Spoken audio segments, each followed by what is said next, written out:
Chapitre 15. Stratégie pour éviter la procrastination. Introduction. La procrastination est un phénomène courant qui affecte des millions de personnes dans le monde. Il s'agit de remettre volontairement à plus tard des tâches importantes, souvent au profit d'activités moins prioritaires, mais plus gratifiantes à court terme. Bien que la procrastination soit parfois perçue comme un simple manque de volonté, elle est souvent le résultat de mécanismes psychologiques complexes tels que la peur de l'échec, le perfectionnisme ou un manque de motivation.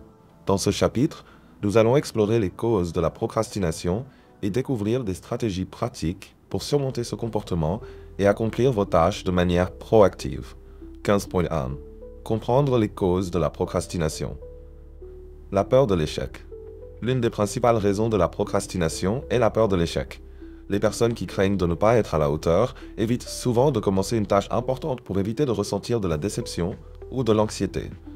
Le perfectionnisme. Le perfectionnisme peut également conduire à la procrastination. Lorsqu'une personne a des attentes irréalistes quant à la qualité de son travail, elle peut être paralysée par l'idée que son travail ne sera pas parfait, ce qui l'empêche de commencer. Le manque de motivation.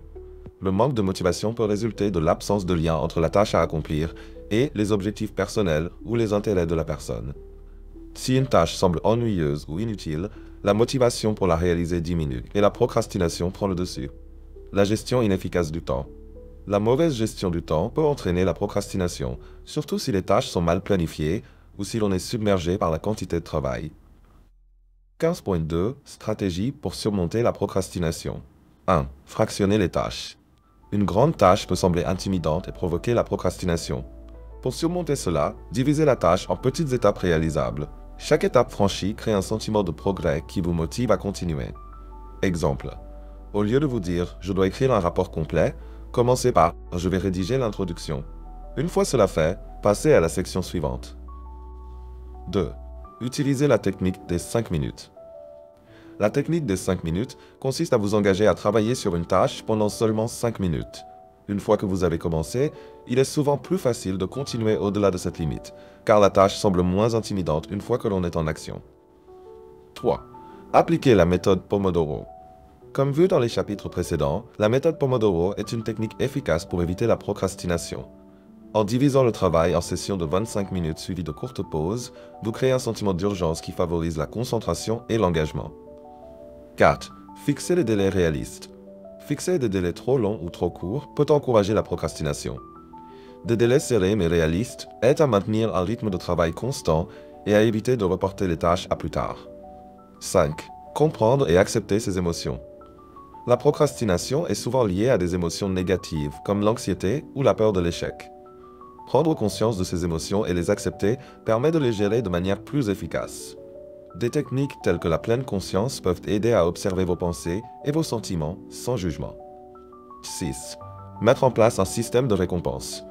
Récompensez-vous après avoir accompli une tâche difficile pour créer une association positive avec l'accomplissement. Cela peut être une petite pause, un café ou regarder un épisode de votre série préférée. Les récompenses augmentent la motivation et rendent l'achèvement des tâches plus gratifiant. 7. Pratiquez l'autodiscipline. L'autodiscipline est une compétence qui se développe avec le temps. Commencez par vous engager à travailler sur de petites tâches et augmenter progressivement la difficulté. Chaque réussite renforce votre capacité à rester concentré et à éviter la procrastination. 15.3. Technique avancée pour éviter la procrastination. Visualisation positive. La visualisation positive consiste à vous imaginer en train de commencer et de terminer une tâche avec succès. Cette technique peut aider à surmonter la peur de l'échec et à augmenter la motivation. Visualisez non seulement l'achèvement de la tâche, mais aussi le sentiment de satisfaction et de soulagement qui accompagne la réussite. La méthode de l'autocontrat. Rédigez un contrat avec vous-même dans lequel vous décrivez l'engagement que vous prenez pour accomplir une tâche précise dans un certain délai. Signer ce contrat peut renforcer votre détermination et vous rappeler vos responsabilités. Utilisez des applications de gestion du temps. Des applications telles que Trello, Todoist ou Asana peuvent aider à organiser vos tâches et à suivre vos progrès.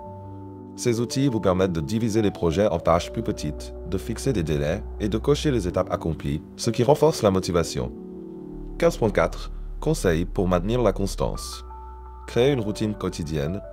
Une routine quotidienne bien établie aide à structurer vos journées et à réduire la procrastination. Planifiez des blocs de temps dédiés aux tâches importantes et respectez ces plages horaires autant que possible. Surveillez et ajustez. Surveillez régulièrement vos progrès et ajustez votre approche si nécessaire. Certaines techniques fonctionnent mieux que d'autres selon les personnes et les types de tâches. Soyez prêt à expérimenter différentes méthodes et à affiner votre stratégie. Conclusion. La procrastination peut sembler insurmontable, mais avec les bonnes stratégies, elle peut être gérée et surmontée. En utilisant des techniques telles que la division des tâches, la méthode Pomodoro, la visualisation positive et l'autodiscipline, il est possible de transformer vos habitudes de travail et d'augmenter votre productivité. Souvenez-vous que le plus important est de commencer, même si c'est par de petits pas. Chaque avancée compte et vous rapproche de vos objectifs. Dans le prochain chapitre, nous découvrirons les bienfaits impensables de l'instauration quotidienne d'une routine matinale afin de devenir plus efficace.